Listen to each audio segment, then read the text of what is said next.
mga kapaglaom, inautata sa mayo nga panglawas. Kinsa man ang wise, dili nang wise sapit.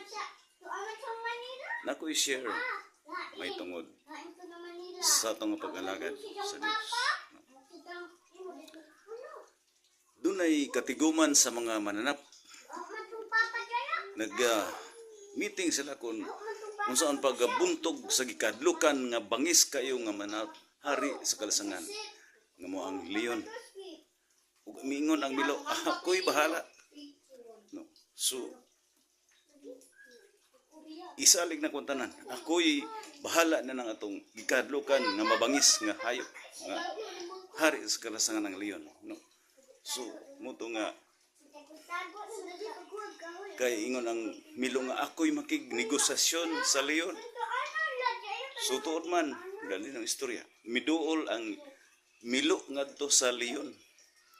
Nya pagduol ngadto, ingon dali ng leon, niya ang pagkaon, miduol ka na ko. Ingon ang Milo, oops, usa natay, nako'y ipakigsulti nimo, nako'y deal nimo. No.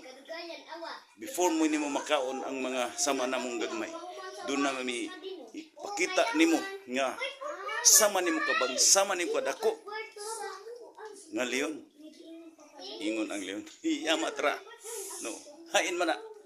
Kay akong awayon. Sa tuwa dito sa dako nga tabay. Uban ako aron makita nimo, busa miadto ang leon uban niya ug nakita dito niya. Midungaw siya ingon ang Milo. Dungawan ang dako nga tabay. Kung makita nimo ang imong kalaban, sama nimo di.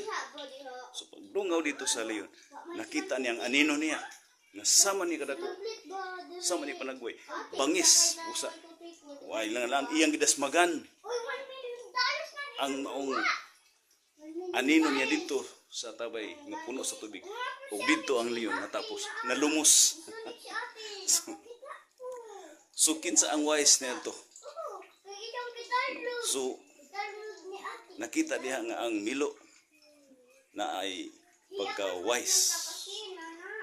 So nag-ingon ang Mateo Kapitulo 10 versikulo 16. Ingon diha sa English, behold, I will send you as a sheep in the middle of the wolves. Be wise as a serpent. No?